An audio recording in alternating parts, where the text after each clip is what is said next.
Welcome to Hardwood Classics on NBA TV. I'm Bo Estes. Today, we take a look back to Christmas 1985 as the New York Knicks took on the Boston Celtics. Just a year earlier, Bernard King scored 60 points on Christmas Day. There was no Bernard King, but the Knicks did have a rookie named Patrick Ewing. What kind of gifts did Ewing have for the defending champs? Well, let's get to the action. The Celtics have lost their last 3 games on the road, but they win the tip. Season series 2-0 in favor of Boston. Tucker is on Ainge. Here's Larry Bird trying to get underway. Misses his first shot. The Knicks on a rebound will kind of slow it down, but this game may pick up its pace because most teams beating the Celtics find the best thing to do is run. Orr runs Bird into a screen and helps out on Patrick Ewing, and that's the kind of helping defense that Larry Bird's been known for. Sparrow is on Dennis Johnson.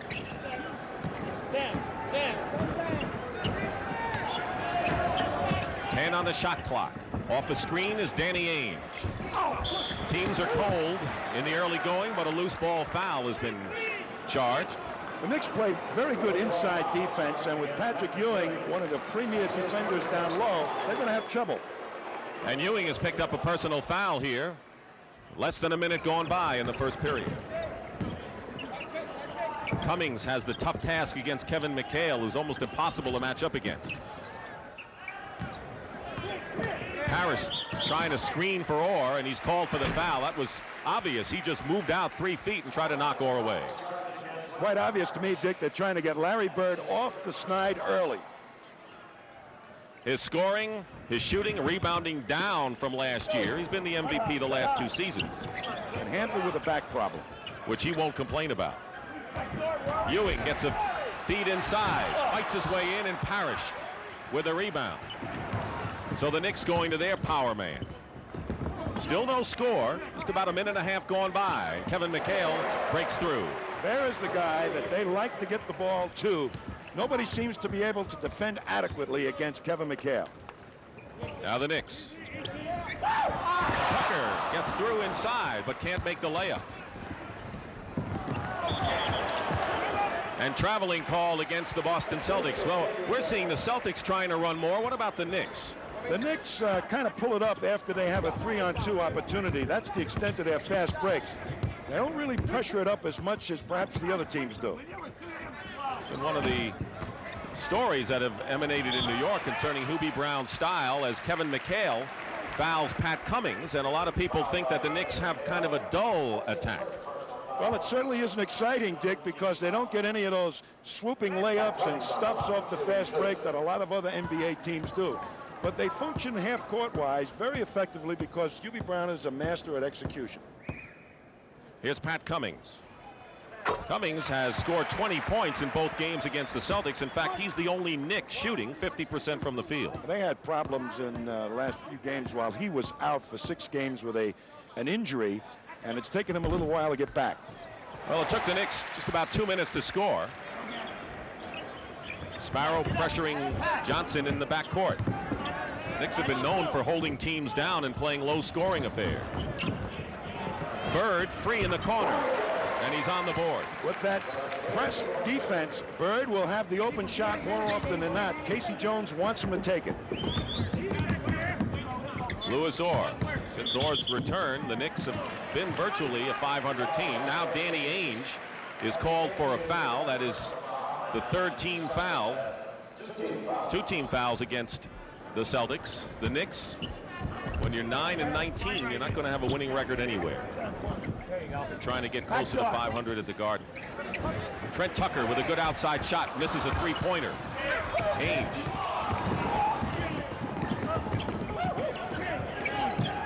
Orr with a tough assignment against Larry Bird. And it'll be a Knick foul inside. That's where Larry Bird has really been having his difficulties. They're trying to put him on, make him put the ball on the floor.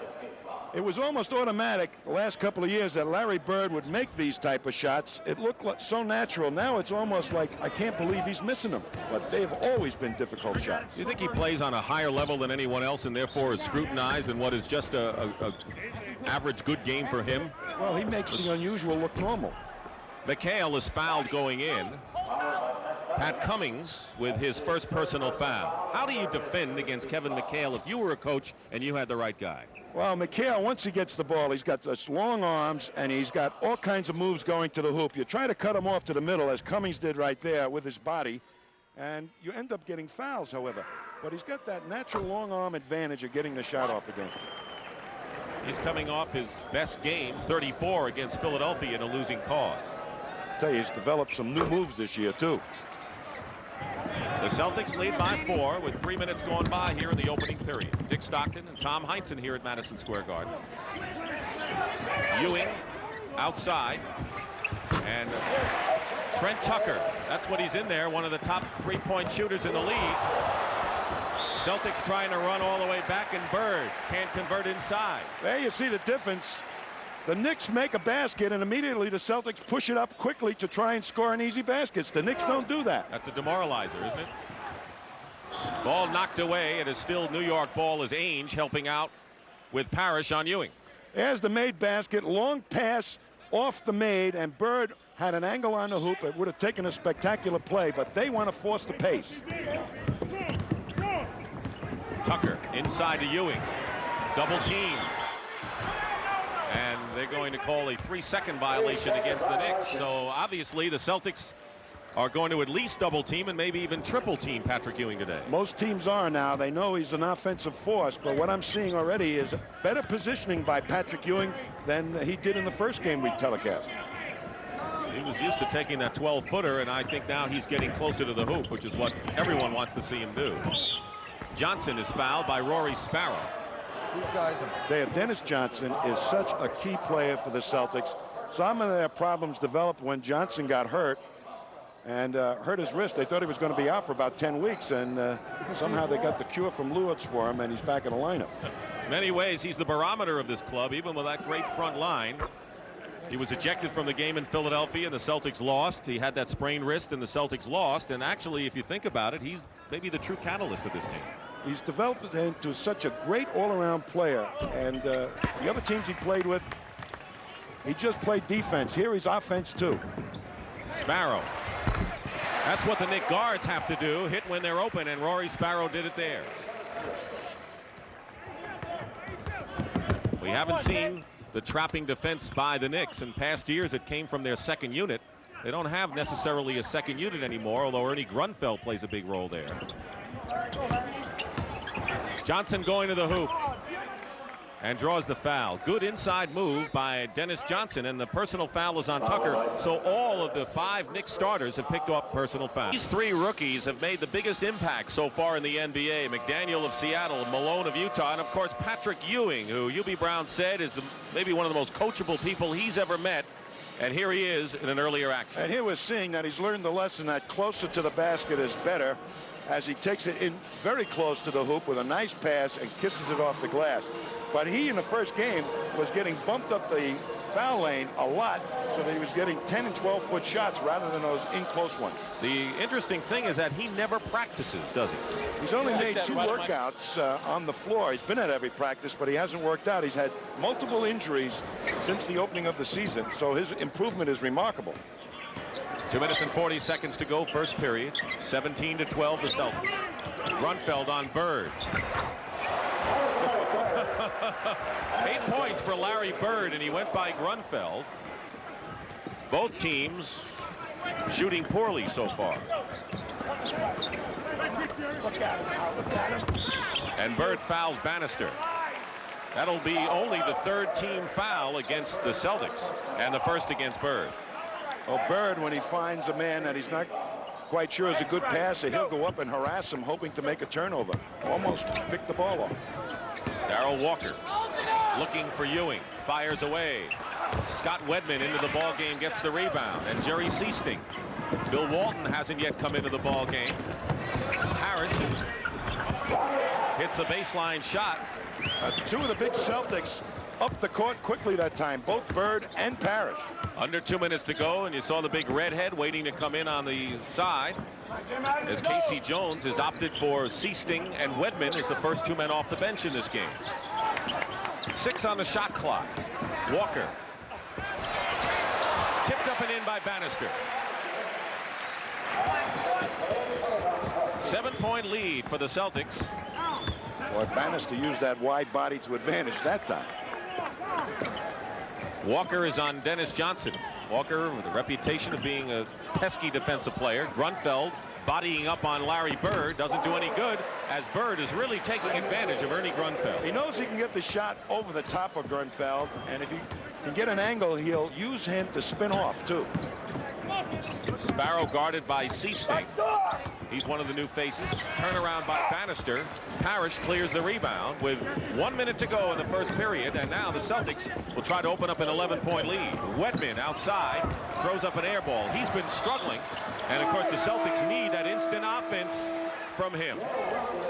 Here's Darrell Walker on the double team. It gets pitched out, and Walker will take it strong to the hoop. That's the real strong part of his game, and Bannister out-muscles Wedman for the offensive tip.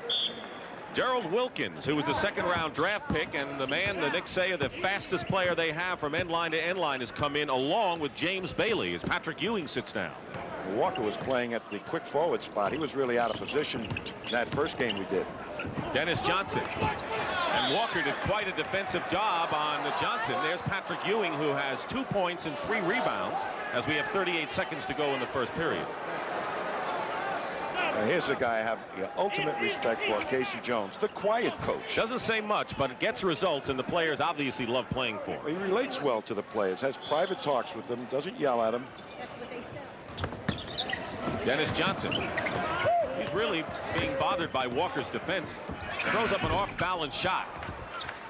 And the Knicks get the rebound with 26 seconds, 20 on the shot clock. Trailing by 9. Off a screen, Gerald Wilkins. And Bird the rebound. Knicks cannot afford to miss outside shots because you know most teams pack it in against their big man. Celtics playing for the last shot. 7 seconds. Bird, pick and roll. Misses, and the buzzer sounds. That's the end of the first period. The Knicks scored only 6 points in the last 6 minutes of the period. And now you see why they're the lowest scoring team in many years in the NBA. And they've got a lead of 9 points over the Knicks. It's been 29 years since a team has averaged lower than what the Knicks are scoring, 95.5. In one game this year, they scored only 26 points in a half. That was against Indiana. If they're inside people, Ewing and Cummings are not scoring well, they very definitely have offensive problems, and they haven't shown well here in the first half. Walker and Wilkins at guard. Bailey and Grunfeld up front with Cummings. Walton is into the game, making his first appearance, as well as Rick Carlisle. So the Celtics and KC going deep into their bench here. Cummings over Walton hits. What has Walton meant to the Celtics? He's given them extra defense in the center position, and Robert Parrish some extra minutes on the bench so he can run harder. Walton is delighted, of course, was coming over Boston as Bailey commits the foul. So there's a look at Walton, who's playing hard at 33 years old. He came to the Celtics with an awful lot of enthusiasm, but on the court right now, Dick, is the second unit of the Celtics that's really been having some problems. In what area have they been in? Offense? Offensively, they're like the Knicks. They're having trouble scoring points. No one's like the Knicks when you talk about points. Wedman guarded by Grunfeld. Into Walton. Walton gets the basket, but his biggest contribution has been off the boards, hasn't it? And perhaps getting the Celtic fast break going with quick outlet passes. He's renowned for that. Lead is 9. Bird all over Cummings. Grunfeld shooting over Seasting. And Walton gets position for the rebound. They are starting the break with that outlet pass quickly to Bird. Knicks are back defensively. And they're going to call the foul on Ernie Grunfeld. He was all over the back of Scott Wedman. We're going to see coming up on Where's the Bench here right now, the contribution over the years that the Celtics bench has made. Their championship season, 35 points a game, and it's down to 22 this season. So they're really having offensive woes there. Of course, they have a lot of new faces, and they're just trying to get the chemistry going as well. What's really significant, Dick, is that bench changes its personality. They're not inside players, they're outside players. Wedman missing the shot. Actually, Walton is the only reserve that you can rely on from inside play. In their championship season, don't forget, Kevin McHale was the 6th man. And he's a heck of an inside offensive player. James Bailey in the lane. They don't expect scoring from Bailey. That's a bonus. They like his rebounding and shot blocking abilities. He's had an injured knee, and Hubie Brown looking for a contribution from him today. 25-18 the Celtics lead. 2 minutes gone by, second period. Walton falls down, and here comes Wilkins. He's fast. Walker on the break, and traveling call. Hubie Brown says that one of the reasons we're having trouble with the fast break is we don't have enders. Well, Wilkins and Walker should be enders, in my opinion. They can stuff them on the fly. And there's Bernard King, and it was a year ago on Christmas Day that King had a sensational game. He scored 60 points against the Nets. The Nets, however, won the game. What about the job Dave Wall is doing with the Nets this year? Boy, they've been absolutely fantastic, and I tell you, he's making an imprint on that team. He gave a little static to Otis Bird's song, then to Michael Richardson. I'll tell you, he's around.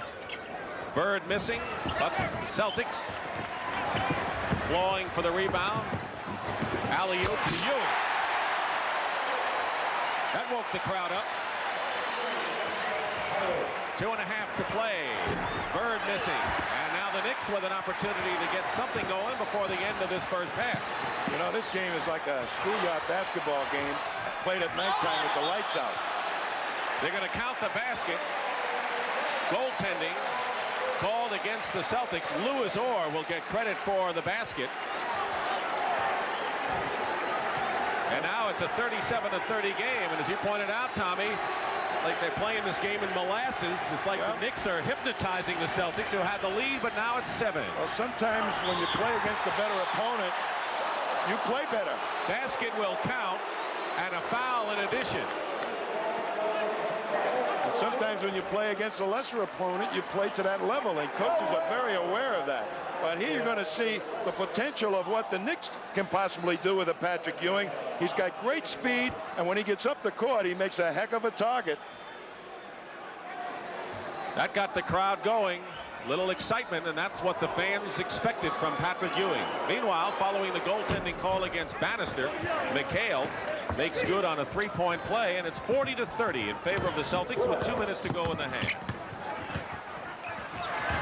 Bannister. The animal, as he's called. Short.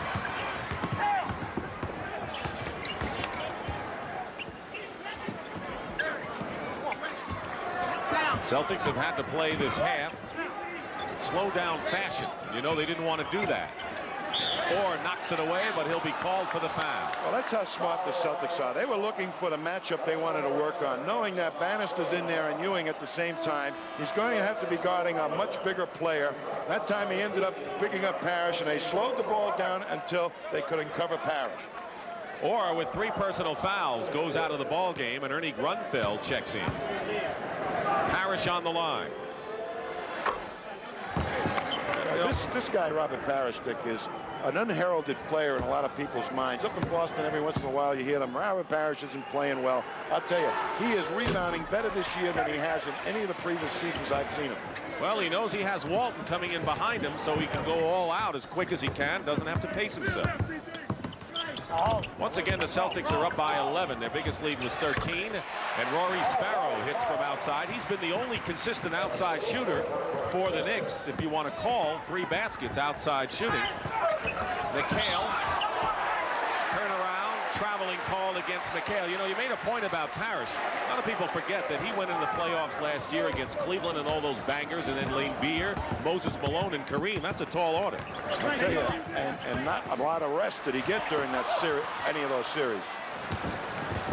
Knicks had an inside shot they couldn't convert. Under a minute to play in the first half. 3-point attempt by Larry Bird. He'll always hit that 3-pointer in crunch time, and of course with less than a minute to go in the half, he gives the Celtics a 12-point lead. He likes to take the shots that can break your spirit. Coming back short is Trent Tucker. Parrish the rebound. Parrish has 10 rebounds in the game. McHale against Bannister inside. Ewing with the block. Helping out, and a good play by Patrick. Well, that's what the Celtics try and do. Quick post-ups. 26 seconds to go, and a foul away from the ball against the Celtics, and that will be their 15th foul, and the Knicks will shoot. That's Larry Bird's second personal.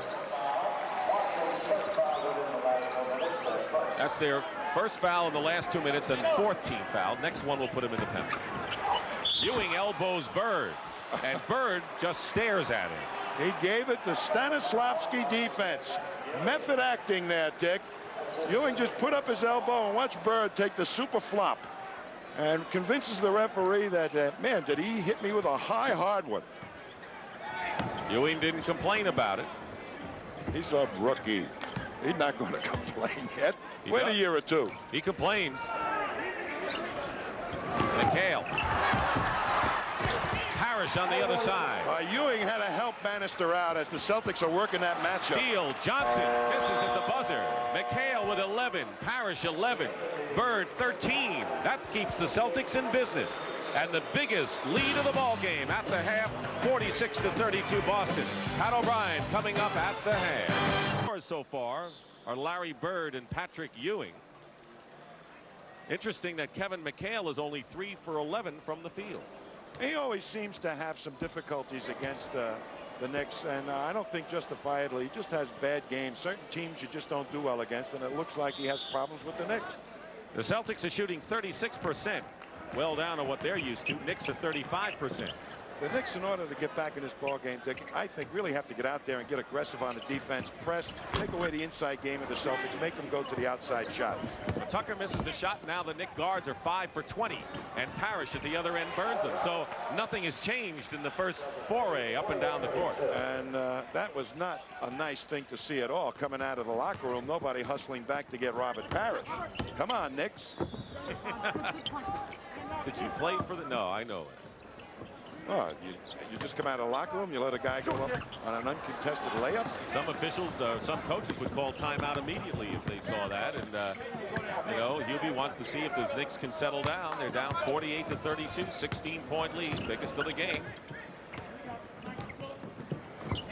McHale, Cummings knocks it away.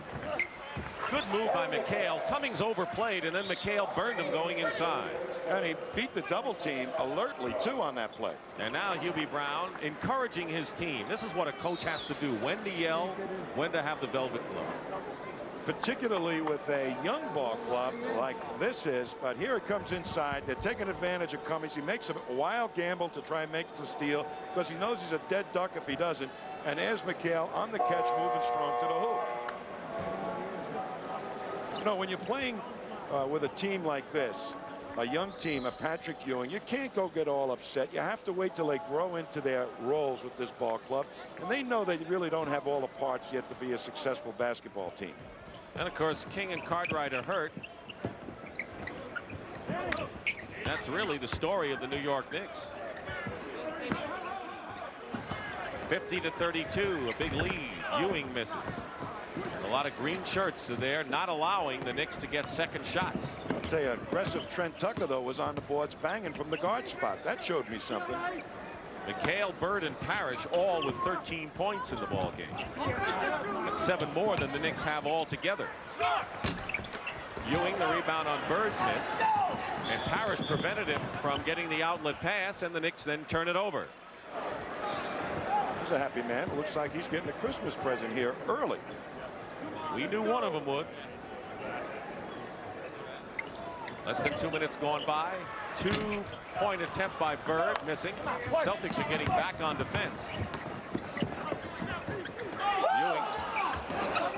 It's tangled up for the moment. Not much for this Madison Square Garden crowd on Christmas Day to cheer about so far. Orr. And Bird gets the rebound. Johnson using McHale as a screen.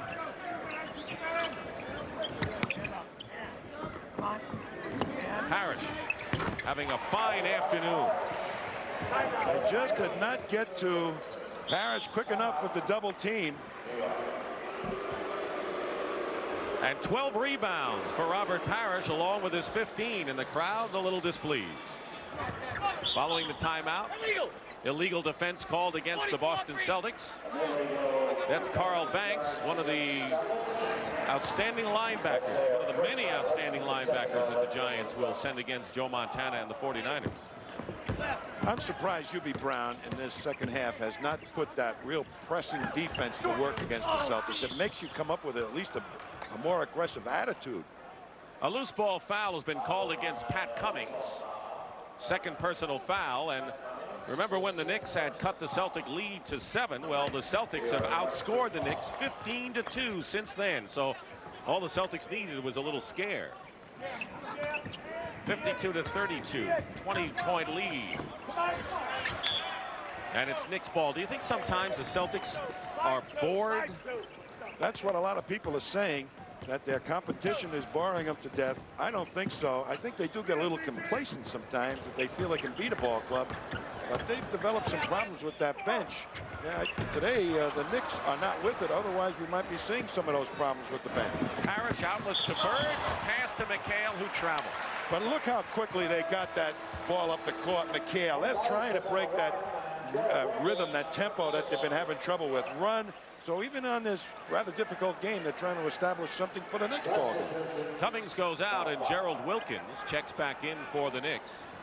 We'll try to get Ken Bannister in as well, but he's going to have to wait a while. It's 52-32 in favor of Boston. The Knicks have never had the lead in this game. He's got to try something. Sparrow isn't going to dribble into a crowd. Bird is guarding Tucker now. Ainge is on Lewis Orr. 4 seconds on the shot clock. Sparrow better get it headed skyward. Just got it off in time, but missed. And here's Ainge ahead of the field. Tucker fouls it. And Ainge says it should be a 2-shot foul. And he's right. It is. The Knicks have a rule, no layups on a fast break, but the Knicks are trying so hard to bang that offensive board that they're leaving their backcourt uncovered. If the Celtics can get the rebound, they've got 2 or 3 guys streaking up the court uncontested. They're going to say that when that foul was on the breakaway, so it'll be 2 shots and retain the possession for the Celtics, and that's a rule that was put in because of the playoffs and all the aggressiveness a couple of years in the playoffs. And a breakaway foul means that if you come from behind to try and catch the man and grab him, it's an automatic 2-shot and you still retain possession of the ball. Ainge, by the way, with his first points of the ball game on the free throw. Ainge and Dennis Johnson are 0 for 8 from the field. Shows you what that front court has meant for Boston today to open up that big lead. Bird on a feed from Dennis Johnson. Traveling call. He knew Ewing was coming that time to block the shot. That's what forced the fake. That's called intimidation. 4 minutes gone by here in the third. Celtics got a scare and it'll run away from the Knicks. Or will go to the line and shoot 2. That time they triple teamed Patrick Ewing. He's getting all pro treatment right now. Double teams, triple teams. Hubie Brown, we just saw on the screen, a very frustrated man. Here's the triple team. 3 guys around Ewing, forces the pass. He makes a good pass to Louis Orr to find the open man, and he ends up fouled on the free throw line. But Hubie Brown is under a lot of pressure here to produce. You know, it's not easy to coach in New York with all the press. Some people saying he should run a little bit more with the offense. Maybe he should. Well, he knows one way to coach. The Knicks scoring their first point of this half with 7:48 remaining in the third period. 54-33.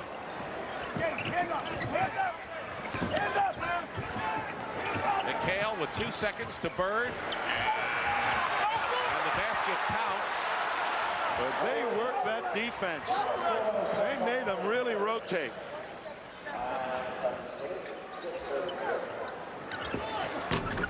Missing is Wilkins. That's not his best shot. Dennis Johnson. McHale. No basket and 3 seconds called against the Celtics. The Knicks 9-19. The last time they beat the Celtics was the 6th game of their Eastern semifinal 2 years ago, when they extended the Celtics to 7 games in an exciting series. They haven't beaten Boston since then. Offensive foul called against the Knicks. That was excellent defense by Dennis Johnson that time. The front Ken Bannister. And the Knicks are 0 for 7 from the field this period.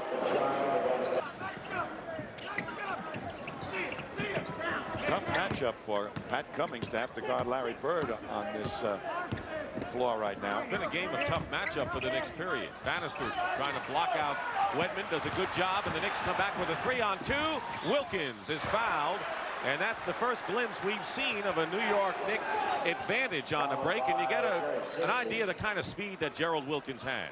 Well, when he was playing a quick forward spot and they weren't fast breaking, the best part of his game wasn't being utilized. When he's in that big guard position right now, he's going to give him power on the boards, but you could use his speed at the quick forward spot. Younger brother of Dominique Wilkins is having a fantastic year. Jimmy Brown told us all you can do as a coach is get the players to play to their potential with what you have to work with. Well, when you have to count on the very beginning of the season, 2 rookie players in the starting lineup, you're behind the 8 ball to start with. And then with Cummings going down for the 6 games, didn't make it any easier, and the late signing of Louis Orr. So he's really had monumental problems to deal with. Walton inside against Bannister and Cummings. Coming out of it is Sparrow. Sparrow. Without Robert Parrish in there, no fear of going to the hoop. And the Knicks showing some rare flash in this game. 58-43, 15-point lead for the Celtics. 3:45 to go in the 3rd period. Bird. And the Knicks. This unit in there for the Celtics has been the one that's concerning Casey Jones. They have not been productive of late. What does he want him to do? Just hold the fort till the starters come back? Yeah, or pick up the pace of the game to come out with something positive, not necessarily increase the score. And we'll have a foul against the Celtics. Jerry Seasting. The Knicks have scored 10 straight points, and Robert Parrish on the bench for the Celtics has opened things up for the New York Knicks, who had only managed to score 4 points in a row on 3 occasions before this run. Celtics with this group in here now, I think, are trying to fast break. Wilkins going strong against Walton, who gets the rebound and throws it away. Well, you can see how quickly he wanted to get that ball out to get that fast break starting. Unfortunately, nobody was out there for the outlet pass. McHale in the game, as you saw, and the Knicks with 3:10 to go in the period, trying to cut the Celtic lead to 13. Bannister goes strong inside, but goes off the rim. Well, with McHale back in the ball game for Larry Bird, they'll slow it down and perhaps go a little bit more to McHale. Scott Wedman from outside. Bird is the high scorer with 17 points. Casey Jones has experimented several times on how to use this bench that's supposed to have so much promise. He started using them 5 at a time. Now he's back to filtering them in with a couple of the starters. Bannister missed an opportunity. Wedman outside. Sparrow picked up by Seasting. And it's 60-45 with 2:14 to go. Sparrow is in double figures with 10. And the Knicks scoring leader today, as Ewing has 8 points and he's on the bench right now. Well, Ewing's letting them just play right now, and they're liking it. They're getting some results. Under 2 minutes to go in the 3rd period. Knicks trying to scrap back in this game. Seasting no good. Cummings the rebound. Knicks were down by as many as 25. Sparrow drives in. And the crowd is on its feet, and Ewing may not be, but he's along with the applause. 13-point lead. Crowd thought there was a traveling violation, and so did Hubie Brown. 7 on the shot clock. Ainge for 3. And it's Knicks ball with 1:22 to go, and they may be back in the game, Tommy. The second unit is still having offensive problems for the Celtics. Here's Sparrow, who pushes the ball up and now knows that Parrish is not in there, goes against the basket strong against Scott Wedman. The Knicks are on a 14-2 run to cut the Boston lead to 13. And Cummings has his shot blocked by Kevin McHale. Bird is on the bench, so is Robert Parrish, but if the Knicks continue to chip away, you'll see the two of them coming in a hurry. Under a minute to go in the third. McHale. And they're going to call the foul against the Knicks, and Grunfeld claims Boston might have been involved. Cummings with his third personal, and now James Bailey checks in, giving Cummings a rest. Kevin McHale has developed some real fine offensive moves in addition to that fall-away jump shot that's been so effective for him for the last few years. He's learning how to put the ball on the floor a lot more effectively. Sam Vincent is into the ball game. His first appearance, the #1 draft pick out of Michigan State, and the man the Celtics think is going to be their future playmaker. He's got the same potential for this ball club that Tiny Archibald had in one of their championship years when Bill Fitz was coaching the Celtics. He can penetrate, and he can really make that fast break sing. They brought him along slowly, as the Celtics do with all of their rookies. 43 seconds to go. Bailey working against Walton, scoops it up. A little bit too hard off the glass, and Vincent clears. The Seasting. Walton filling the lane, and a good play by Seasting in particular. Yeah, but the guy that made it was Sam Vincent. Got the rebound and got his head up and looked up the court. That got everybody running. 16-point lead once again. The Knicks had it down to 13. Bannister setting a pick on a pick and roll. Walton defending. Bailey will go to the line. He's fouled. Casey Jones has a feeling that Sam Vincent may be the key to unleashing the potential of that second unit. Here's Walton, who has hustled up after that long pass up the court to Seasting. He slips right down the middle before the defense can get in to stop him. 4 points and 6 rebounds for Bill Walton. And here's James Bailey. In his 7th year, he once went to the Final Four with Rutgers in the NCAA tournament. He's the kind of a guy that's gone from team to team to team, and it makes me wonder, are the teams wrong, or is James Bailey not that good a player? I always thought he was a great rebounder and a good inside player. I think some people are trying to make him more than he really was capable of being. Bannister goes out, and Louis Orr comes in. Bannister, 6 points and 11 rebounds, has played very well today. Maybe largely going unnoticed. Trap defense, turns it over. 2-on-1, Wilkins all the way. Down to 13 again. Vincent and Wilkins, couple of racehorses. And the Celtics throw it away with 2 seconds to go. Vincent off of Whitman. Well, he's finally using the trap press defense. They're getting very aggressive, the Knicks. And a foul in the basket.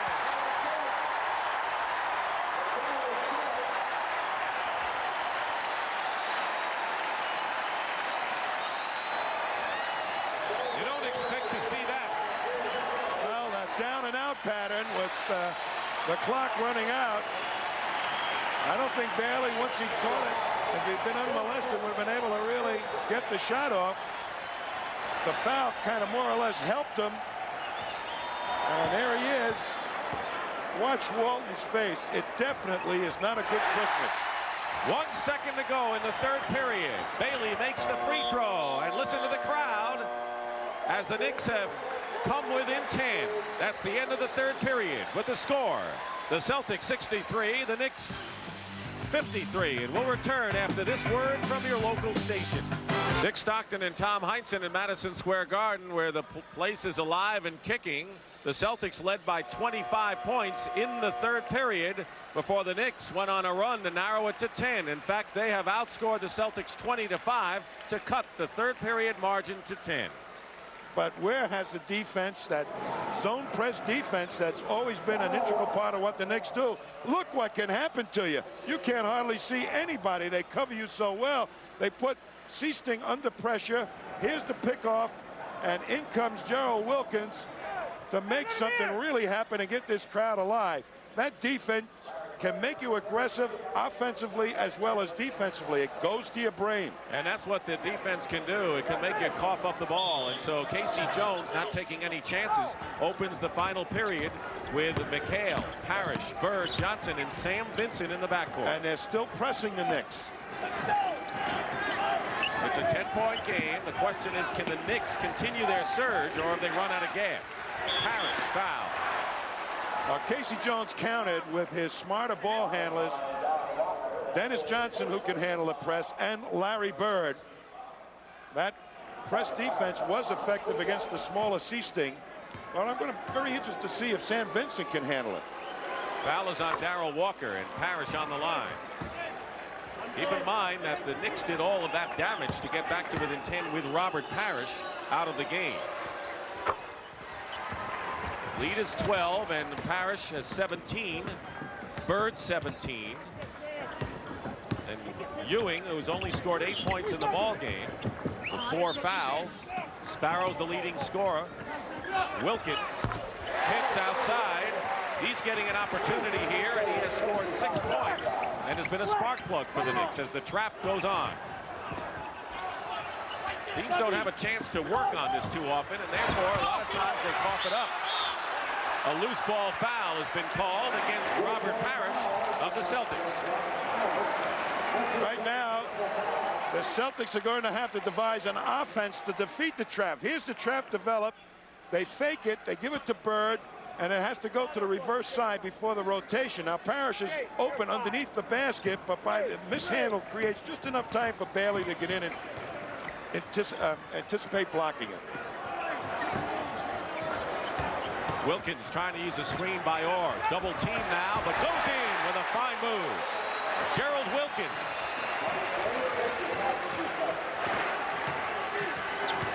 Out of the University of Tennessee at Chattanooga, sparking the Knicks, who are down by 25 at one point. Now with their pressing defense, trying to turn it over.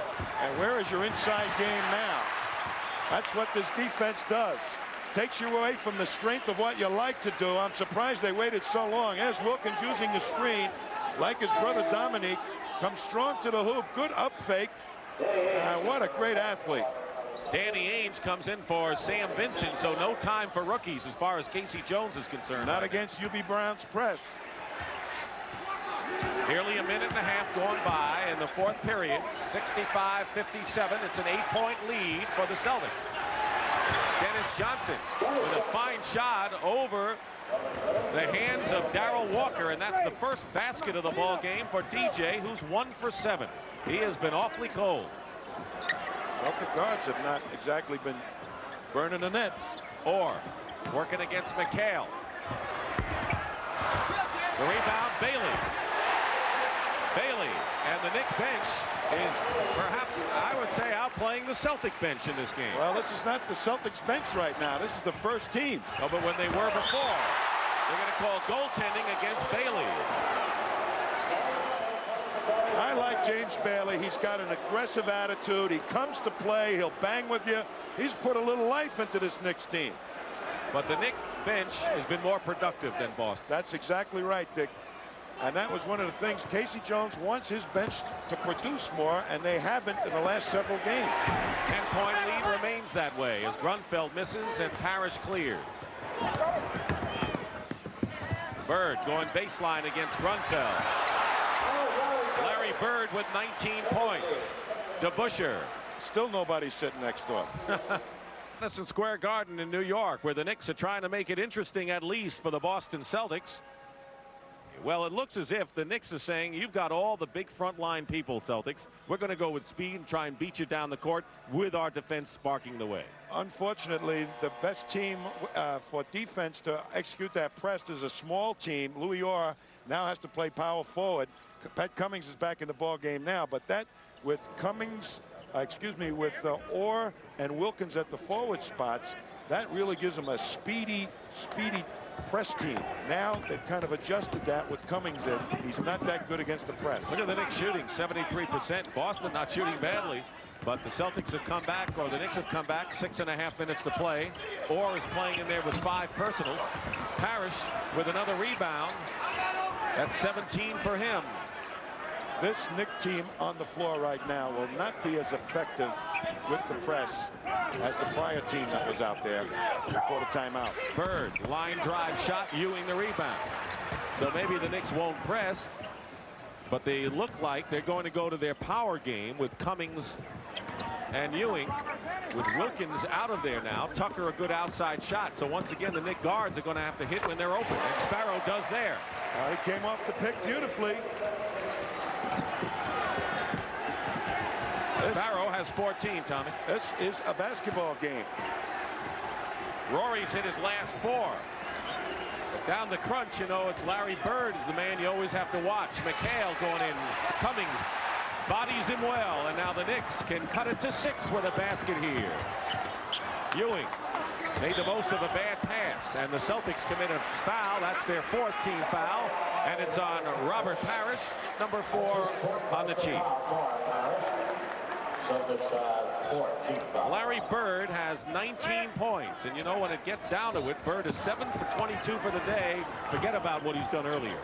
I'll tell you, his outside shooting is very important in this game, and he's not hit an awful lot of those. Cummings over McHale. Knicks, Ewing off balance. Parrish finally comes down with it.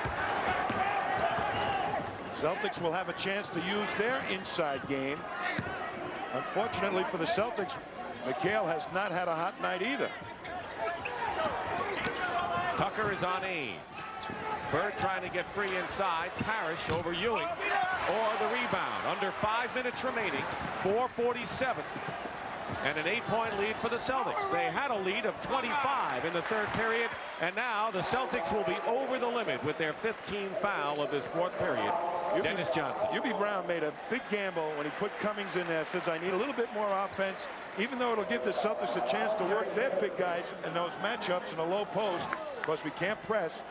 I'm gambling with that, and so far it's worked out. Parrish and McHale unable to hit in that low post. The Knicks came into the game with the worst free throw percentage in the NBA, 67%, and Sparrow misses both, or saves it. Basket good and a foul.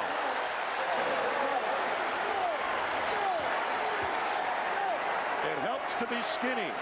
He had the outside position. He just slithered right by, I believe it was Robert Parrish, for that inside position on the missed free throw. There he is. Quick to the point, up and in. Danny Ainge with his 2nd personal foul. And a 3-point play for Lewis Orr. It's now a 5-point game. And the Knicks have made up 20 points between the middle of the 3rd period and right now, with nearly 4.5 to play. And the New York crowd is in a fever pitch right now. Parrish. And a foul is called against the Knicks, who now are over the limit. Rory Sparrow with his 3rd, and the Celtics will shoot 2. Knicks are working extra special hard right now, and the Celtics were not able to destroy the rhythm of that press to prove to them that they could beat it, and it's taken effect on them. The Knicks, who were down by 25, now trailed by 5 points, and with 4:27, what can we look for, Tommy? Well, it's a tantalizing dilemma for Hubie Brown. Do I press, pick up the pace of the game to keep the ball out of the middle, out of the hands of McHale and Parrish, leave it in the hands of Larry Bird, or do I try to enhance my own offense by putting Pat Cummings in, who doesn't quite press so well? It looks like he's going to stay with Cummings and hope that his offense also produces. Parrish having a fine game, winning that battle. Ewing and Sparrow each with 14, and Parrish with 20, the high scorer. Parrish, by the way, has tied his season's high with 17 rebounds. Nowhere near his career high of 32, but he hits the free throws, and it's a 7-point Boston lead. They're swinging around. Sparrow is open for the moment. Ainge picks him up. A lot of elbows inside. Ewing and Parrish, and Patrick Ewing banks it in. 4:05 remaining now in the 4th period. That's got the Celtics thinking. Ewing with 16 is the high scorer for New York. And we're going to see Gerald Wilkins and his speed come in a moment. Bird, guarded by Orr. Tough shooting game for Larry Bird.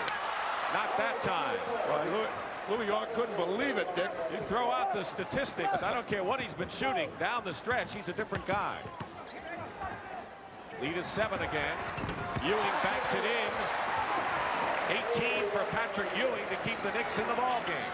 That's what I like about Patrick Ewing. He's a competitor. He never tosses in the sponge. And they're going to call the foul on Sparrow. And that'll send Dennis Johnson to the free throw line. Sparrow with 4 fouls. Gerald Wilkins comes back in the ball game. Trent Tucker goes out.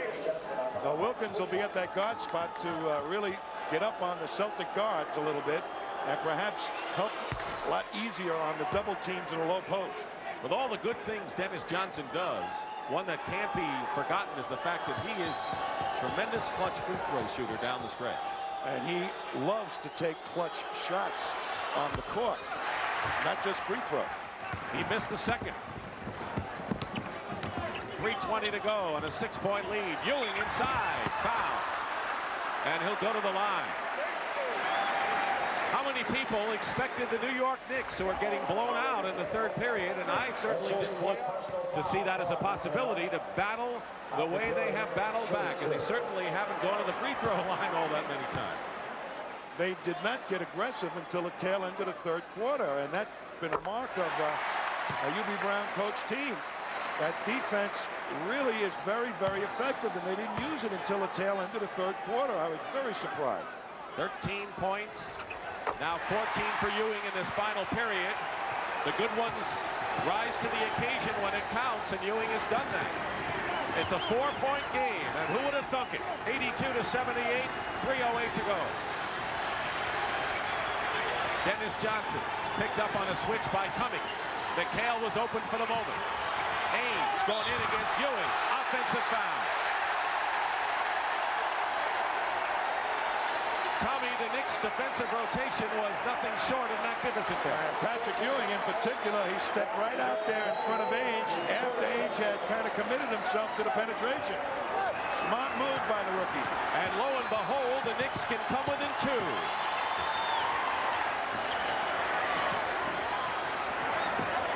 Wilkins looking for Ewing.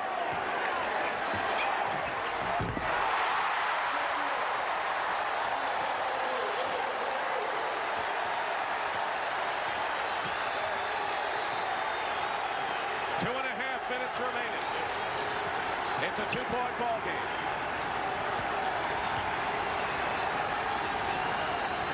McHale against Cummings. A big shot by Kevin McHale, who has 21 points today. But they let Cummings play McHale that time one-on-one. You can't do that. They got too many guys you have to double, Tommy. Celtics. Ewing. And Bird the rebound. Under 2 minutes to go. It's a 4-point Celtic lead. Dennis Johnson. And there'll be a foul, and the Celtics will go to the line. One of the things the Celtics do so well is that they keep the pressure on you at a key point of the ball game by advancing it to see if your defense is really hustling. That time they caught a couple of the Knicks behind, not hustling, and they almost got a good shot of it. They end up with McHale on the line. And Ewing took kind of a medium-range shot with a lot of people on him. And he has been the man who has helped bring the Knicks back in the later stages. McHale with the free throw. Ewing on the game has 22 points. I think the Knicks just waited a little bit too long to unleash that press. McHale will be looking for his 23rd point. Well, you're absolutely right. When the press went into action, so did the Knicks. And the Knicks want a timeout, trailing by 6. That's our story with under 2 minutes to go in the final period. And the Knicks, who were down by 25 points midway through the third period, have battled back and actually trailed 82-80 before the Celtics have scored 4 in a row. We want to take the time to remind you that our next NBA broadcast will be January 19th, when the Lakers, the defending world champions, and the team with the best record in the league take on the Detroit Pistons. Isaiah Thomas, Bill Laimbeer, and the fast-breaking Pistons, noon Eastern time. We're going to see Ewing moments ago go strong to the hoop. That's a tough shot, but he never gives up. But look at the face coming up the court. It's Georgetown basketball again in his mind. We're taking it all, gang. Everything but the undershirt, right? Meanwhile, each of the Celtics starting front line has double figures in points and rebounds. So no one can say that the Celtics haven't gotten it from their bread and butter today. See what the Knicks do here. Ewing taking it strong to the hoop. Tips it up and in. Ewing with 24 now. Here comes the press again.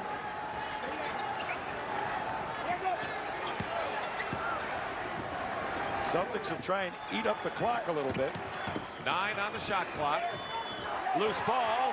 The Knicks have it. 3-on-2 New York. Sparrow is wide open. And Wilkins goes after the loose ball. Winds up in Dennis Johnson's hand, and that's the way the ball bounces. You could say it on that play, Tom. Celtics with a 4-point lead and the ball with 1:10 to go. 9 on the clock. And traveling against Larry Bird, and that's what Bill Walton thinks of that call. I tell you, the Celtics have not gotten a good shot the last 2 trips up the court because of the press.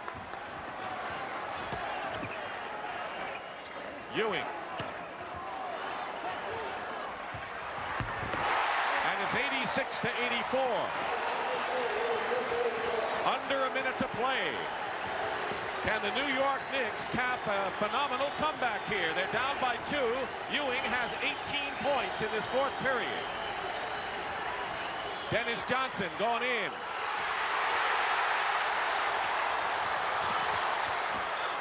And the Knickerbockers can tie it up. Foul is on Dennis Johnson. Talk about the bounce of the ball, Tom. I will tell you this, Dennis Johnson showed me something, took it strong to the hoop, got it over Ewing. It was a difficult shot, but watch this now. The daring do, they both go for the ball. Sparrow hustling, and DJ goes down and fouled Sparrow. So Dennis Johnson didn't agree with that, but meanwhile, Rory Sparrow was on the line with a chance to tie it up.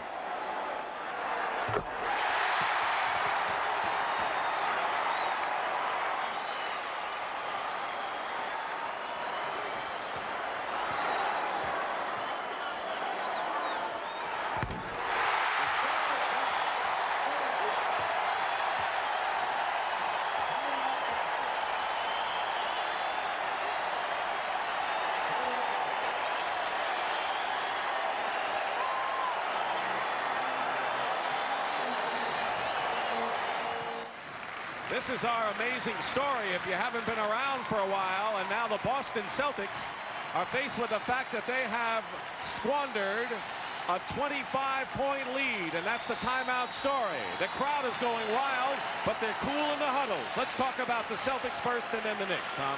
Well, it's going to be Celtics ball, Dick. I wouldn't be a bit surprised for them to go to their strength, go to the matchup they think will work the best. That has been McHale against Cummings, who is still in the ball game, or perhaps Parrish against Ewing. And you must know that Hubie Brown and the New York Knicks figure that that's what the Celtics are going to do. Well, we're looking at Larry Bird, and somebody will be on him. If they double down on the big people, maybe Dennis Johnson or Danny Ainge will have to hit that outside shot. 34 seconds to go in the 4th period, and this place is bedlam. They'll work the clock down.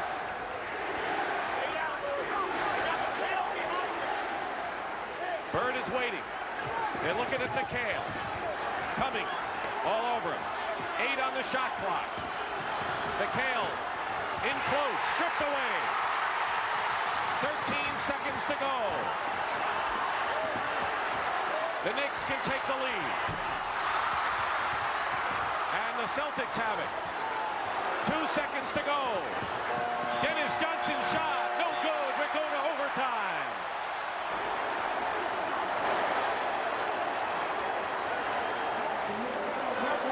Each team had a chance to get the go-ahead basket. And we're going to a 5-minute overtime session. We're back here in a game that has boggled the mind. The New York Knicks, with a 9-19 record, trail the Boston Celtics by 25 points with 6.5 minutes to go in the 3rd period. They started their comeback and now have sent the Boston Celtics, with the 2nd-best record in the league, into overtime. 86-86 in an improbable script, and Patrick Ewing has been the engineer. And very effective offensively down that stretch. But that press defense is what really did it for the Knicks. It got them going aggressively to the basket. In the overtime period, 5 minutes, on the 4th foul, teams will shoot a bonus. They tack on 1 timeout, so the Celtics have 3 timeouts plus the 20. The Knicks have 3. And we're going to have a foul right at the top. On Robert Parrish on the jump.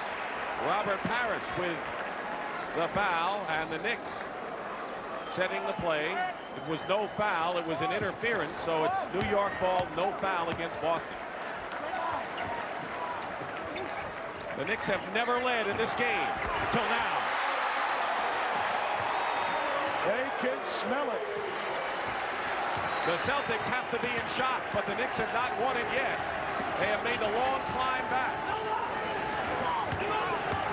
Ainge ties it up for Boston. And Ewing has hurt his ankle. Patrick Ewing is limping and has hurt his ankle or his knee, and maybe his knee, and timeout is called. And if there's anything that's going to put a damper on things here at Madison Square Garden, it's Patrick Ewing limping to the bench. He has been their offense down the stretch. And they just don't have another player to take his place. They don't have another man you can call a franchise right now who's been healthy. Here's where Ewing hurt his ankle. He's down in good position. He goes out there to Danny Ainge to try and stop the jump shot, and he comes down on the side of his foot. We didn't see it was out of screen, and he goes up court, and he's limping. Patrick Ewing has scored 26 points in the game, 18 of them in the final period, and 10 rebounds. But you know, there was a story in regulation that forced this game into overtime, that foiled the Celtics' last opportunity. McHale tried to take advantage of Cummings, but he waited much too long to go at Cummings. It allowed the double team to develop, and off the Knicks went with the ball, and they ended up having a good chance to win it, but it ended up in a tie. The report from the bench, Dr. Norman Scott is there with Mike Saunders, is a jammed right knee.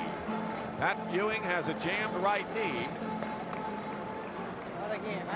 The Knicks, calling a timeout, are left with 2 full timeouts.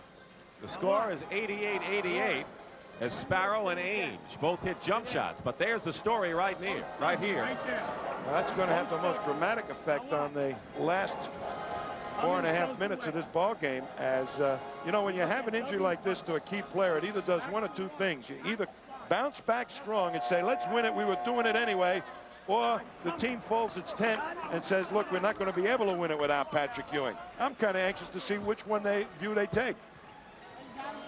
He is gingerly testing it. On the side, the Knicks will go with Cummings. Let's see him near the ball. That's where it happens. He goes right up to try and block Ainge, and he comes down, I believe, on Ainge's foot.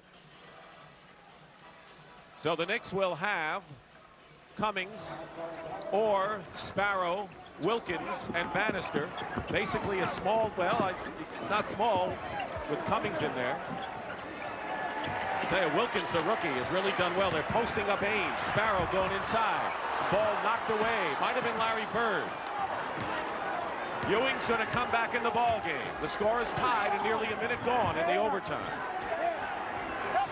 Ewing feels well enough to come back in. Sparrow on DJ. Bannister helping out. Ainge, 3 on the shot clock. Parrish, with 1 second, hits the basket. I tell you, that was a lucky one for the Celtics. They worked the clock down and almost didn't come up with a good shot. 24 for Robert Parrish, leading scorer and rebounder for the Celtics. Ewing waiting for a chance to come back. Cummings won't take the shot against McHale. Wilkins, long range, is way short. And Parrish. That's what is evident on this ball club. When Ewing isn't in there, they don't know who to go to. Boston by 2, and they have the ball, and we're in overtime. Knicks came from way back to tie it up. They were down by 25 points. Parrish. Air ball. McHale fighting Cummings. No foul, but the Knicks with the ball. And missing, but there's Orr to tie it in. Orr on the follow-up as Ewing cheers from the sideline. And Orr knocks it out of bounds. What a heated game this is, and Pat Ewing comes back.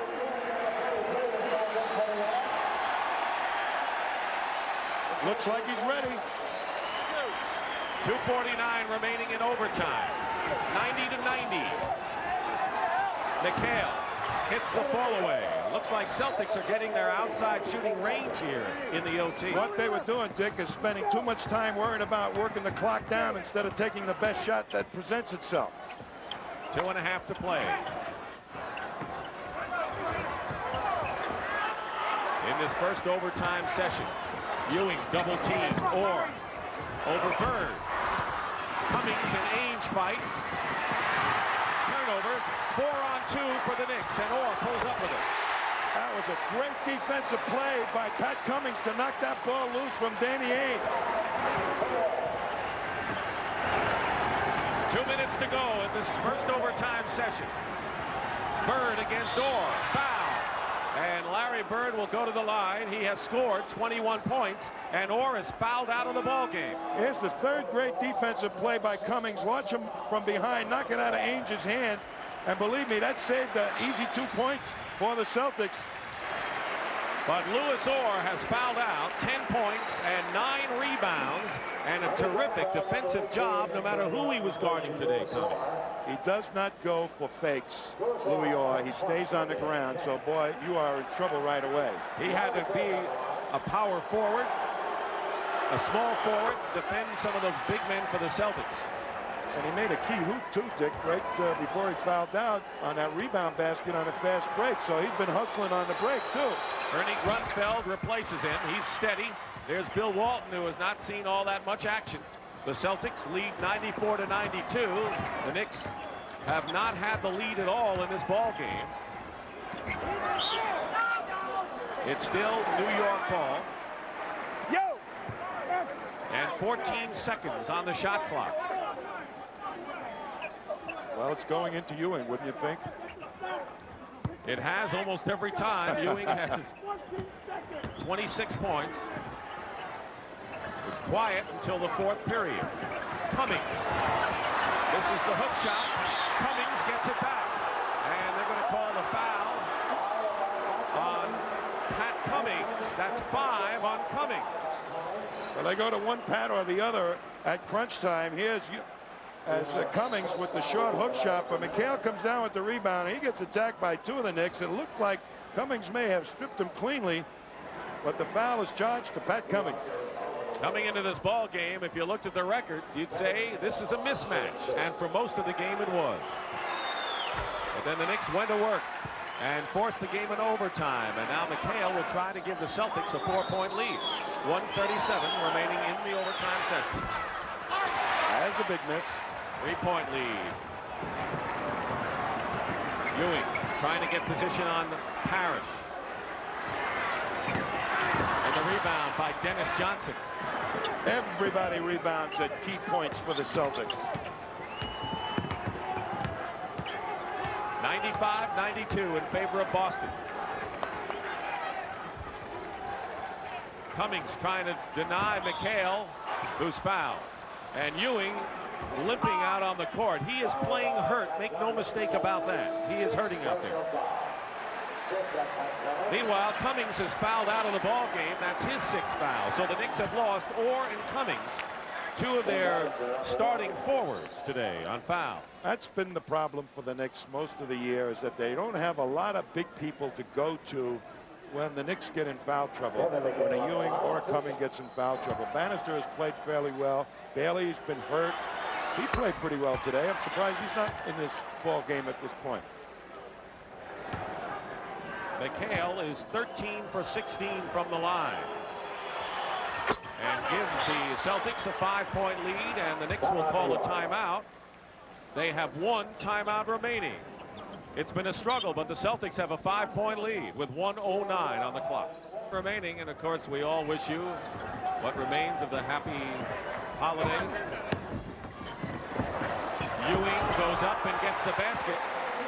And of course, above all, don't drink and drive. We cannot emphasize that enough. 1 minute to go and a 3-point lead for the Celtics, 97-94. Celtics are not out of the woods yet by any means. Believe that. Grunfeld all over Bird. Grunfeld is pesky. Bird missing. And the Knicks with 43 seconds to go and a very big possession for them right here. But Wilkins throws the ball away. 37 seconds to go. Wilkins has played a fine game as the rookie here. Tough competition. Trent Tucker is one of the leading three-point shooters in the NBA. He is not on the floor right now for the Knicks. Celtics still have to get a good shot after working the clock down. 5 on the shot clock. Larry Bird misses. Ewing the rebound. Timeout. The Knicks have used their last timeout here. 16 seconds remaining, and the Knicks needing 3 points. And so far, Trent Tucker has not taken off that warm-up, Jack. I tell you right now, Dick, that Larry Bird on that last play showed me the problems that he's having. He was not free and easy getting those tweener shots, as we call them. You know, not an outside shot, not a layup. He was miraculous with those type of things. And he considers himself to be the guy that has to make those shots. He took it, and it was no good. He's 8 for 25, so he's not having a good game. And you're looking at his last shot with Wilkins in his face. It was a missed shot, but yeah, but look how long it was. You never saw Larry Bird with that type of shot. I mean, they were almost automatic, those tweener shots. It's either to the left or the right, but you know it's going to be on the mark. That's exactly right. All right, 16 seconds to go, and the Knicks are down by 3 points. And Trent Tucker is going, I think, back into the ball game. There's Tucker, and he is the three-point shooter, one of the league's best right now. He's third in the NBA. Well, Sparrow's pretty good, and Grunfeld's pretty good. So they've got enough guys to get it up from the outside. The Celtics made some strategic mistakes and not really taking the best shot that presented itself without working the clock down to under 8 seconds. Are you ready? Give it to him. As soon as you give it to him, come right down and post up, Patrick. Right there. Right there. Are you ready? You got an open 3. Take it. You don't, whack it in right inside the Patrick. Okay? Score. Now hold on. White. With Patrick on the ball. Looks like they're going to go strong inside as their first option. Is that what it looks like to you? I think they'll go for the three-pointer. The Celtics may play it, and if they can challenge them on a three-pointer, they'll get it inside. Big difference in this game has been at the free throw line, where the Celtics have outscored the Knicks 32-14. There's the timeout story, and the Knicks are out of them. 16 seconds to go. Nearly a steal. Tucker for 3. Ties it up.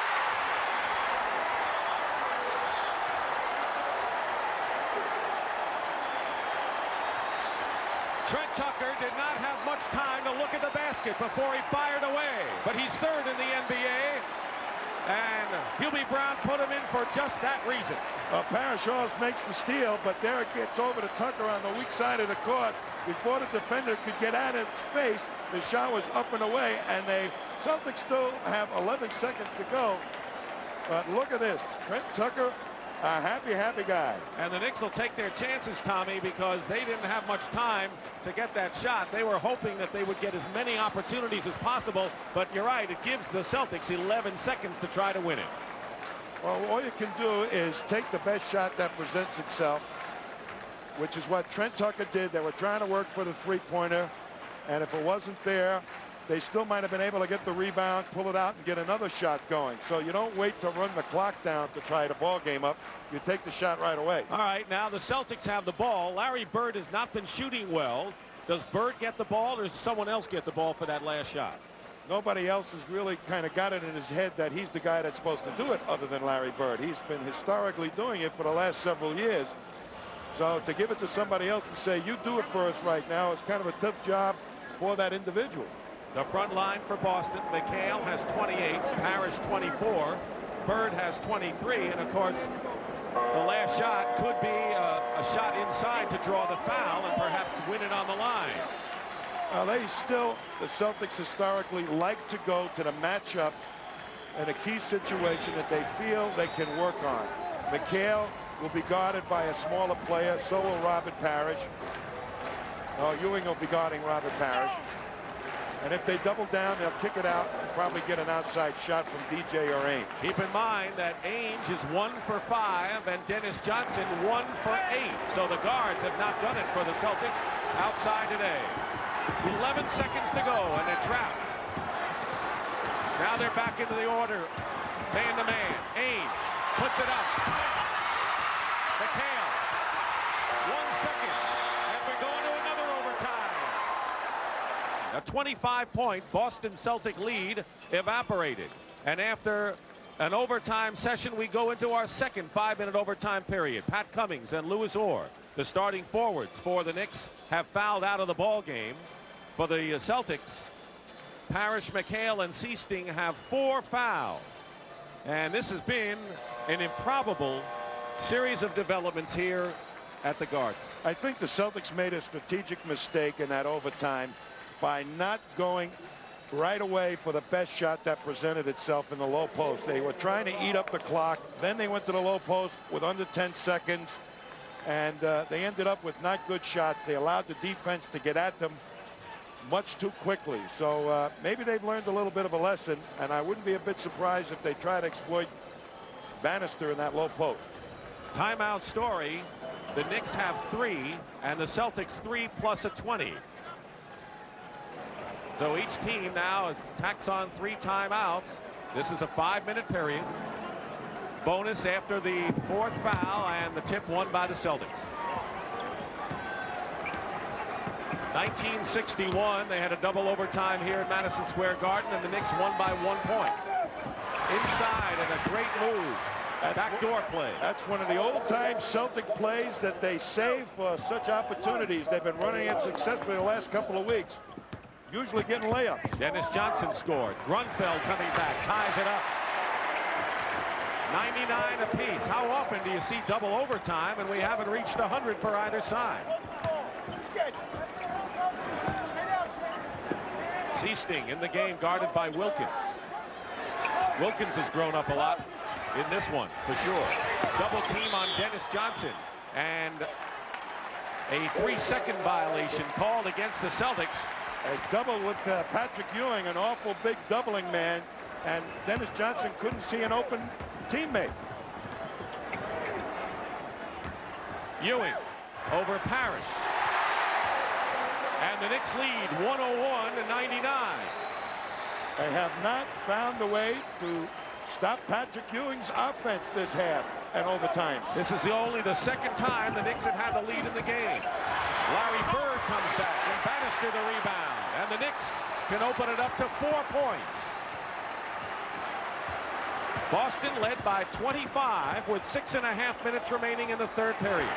Ewing and McHale with a terrific play. It'll still be Nick Ball, but Ewing was challenged head-on, one-on-one by McHale. And Bird is having really problems on the offense, but watch McHale come from the weak side to help out on the block and take a sure hoop away from Ewing. Wilkins going into the hoop. And the Knicks are playing with a confidence that they haven't shown all that much in games this year. As a big guard, Wilkins has got it, I'll tell you. He can take it to the hoop against anybody. The lead is 4, the biggest Knick lead of the game, and McHale is fouled and will go to the line. Wilkins gets by Dennis Johnson easily. Now watch him go up high over McHale, and that's no easy job because McHale is great at timing the release of shots close to the basket. Bannister's foul, and McHale will shoot.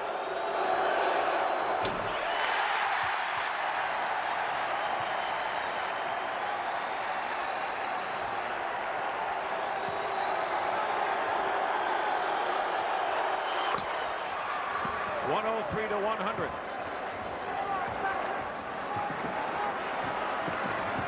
Sparrow guarded by Seasting. Bannister. McHale is closing in and packing in the middle.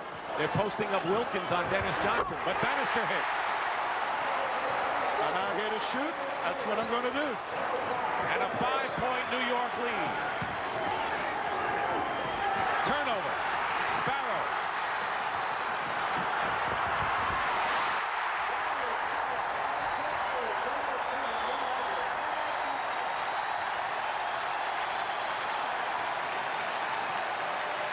The underdog Knicks have gone wild.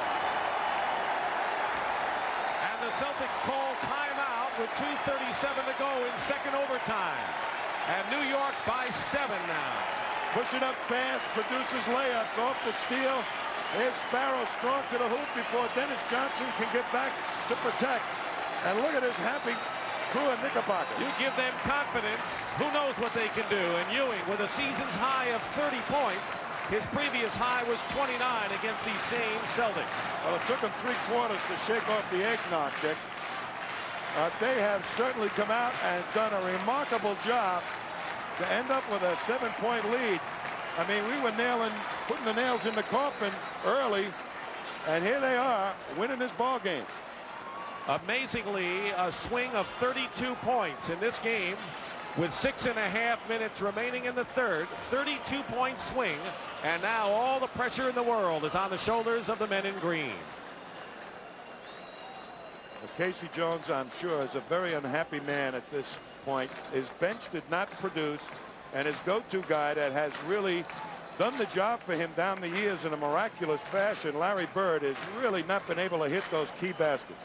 And the maligned New York Knicks guard, who earlier were not giving support to the big man. Sparrow has 20 points, and Wilkins has 12. And that's what the Knicks have done, but let's keep in mind, 2:37 to go. There is enough time, plenty of time, for the Celtics to come back. Casey Jones counters now with Bill Walton for Robert Parrish. Danny Ainge is out of the ball game, and Jerry Seasting has been in for most of this overtime. Now Walton has not played. He has been on the bench for a long time, so he's not in the flow right now. Absolutely right, Dick. And Parrish was having a pretty good offensive evening or afternoon for himself. 2.5 minutes to go. It started in the afternoon, but now we're into the evening, Tom. Seasting working against Wilkins. 8 on the shot clock.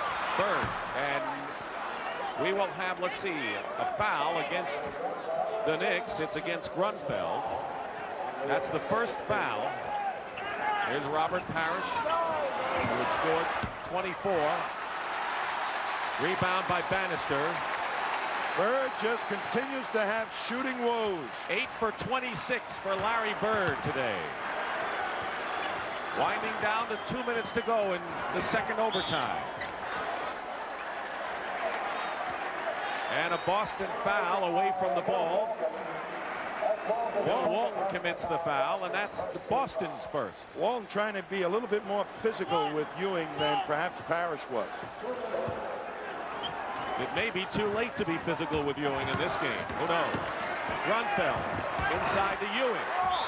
McHale and Walton, and the Boston foul is against Kevin McHale. 5 on Kevin.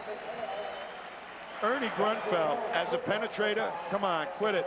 He came under control and made the defense react and left Ewing open on the baseline. The Celtics hustled back to get at him, but they end up fouling him. But the guy that made the play is that man that you're looking at, Grunfeld.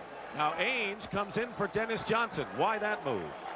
I think DJ may be a little bit tired, and they're hoping to get some outside shooting in there. They gave Ainge a rest. What a magnificent game for Patrick Ewing, who had only 8 points after 3 periods of the game.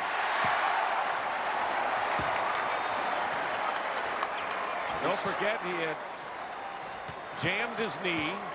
We have so many heroes in this ball game. Trent Tucker with a 3-point shot to help send it into the second overtime. And now the Knicks lead by 9, 109 to 100. It's an important win for the Knicks to make them believe in themselves. Couldn't do it a better way. Down by 25. Walton bombs away. Sparrow the rebound, and the Knicks can't be denied right now. And a foul. It'll be against Danny Ainge, and the crowd can sense it.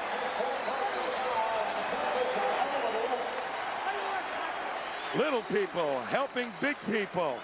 Watch the guard come in there and pull it down. Roy Sparrow pushes it up, fouled by Danny Ainge. Scott Wedman comes in for Larry Bird. Bird goes out with 23 points. And a very tough shooting game, as you see how cold the Celtics have been and how hot the Knicks are in the overtime, the second overtime. This is the type of thing that's been plaguing the Celtics. They've relied so much on Larry Bird at the key parts of ball games to carry him, and he's been having shooting problems. 8 for 27 for Larry Bird. Part of the story, Ainge for 3. And now they say over and back, stepping on the line was Ewing. And it'll be Boston ball, down by 11 points.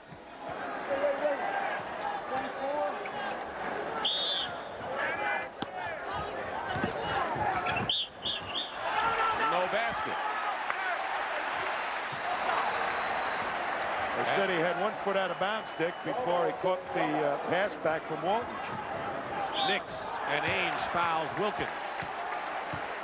But Danny Ainge, that's his 5th foul. The score was tied at 99, and since then, the Celtics have been outscored by 12-1. That is surprising. They usually have that power inside game that they can rely on when they need to score at the tail end of a ball game. It did not happen tonight because of the real defensive pressure that the Knicks put on them. It took them away from their normal game plan. That ignited it for the Knicks. Patrick Ewing maybe having the time of his life. That was rookie enthusiasm, but important for Patrick Ewing to believe that his teammates can band together to defeat a really good basketball team. Wilkins misses the free throws. 1:20 to show. 111 to 100. The Knicks. Rick Carlisle into the ball game. And Greg Kite is also in there. So Casey Jones has said, we blew a 25-point lead, and it's history as far as we're concerned. And Patrick Ewing goes out. 32 points, 11 rebounds for Ewing. Bailey replaces him. So the Knicks will win 3 in a row to match their season's high. And the Celtics have now lost 5 of their last 9 games. Steal by Carlisle. Under a minute to go. Block. Seasting runs into Grunfeld. Patrick Ewing left the court. You remember he jammed the knee, so he has gone to the Knicks dressing room early here. We just hope that they haven't won the battle and lost the war with that injury by playing Ewing with perhaps a serious knee problem. He wanted to play, you could tell that. Seasting. And the rebound by Bannister. Ahead of the field is Wilkins. A stunning upset by the New York Knicks, who are down by 25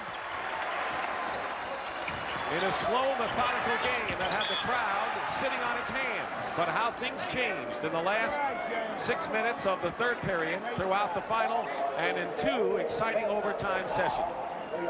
And the Knicks have outscored the Celtics 16-3 in the 2nd overtime. UB believes in that press defense. It makes them aggressive. They attack, and he really got the job done here today. You saw the expressions of King and Bird. In many ways, that says it all. Bird, during the summer months, was not able to really work out because of the elbow injury and the finger injury they had. They told him to lay off. He started to jog. He hurt his back, and it's been bothering him ever since. Tight with the 2 free throws. But the Celtics have the 2nd best record in the league coming into this one. They lost to Philadelphia in their last outing. And the Knicks will beat them for the first time since the Knicks won Game 6 of their playoff 2 years ago. Walton kicks it out of bounds. 113 to 102.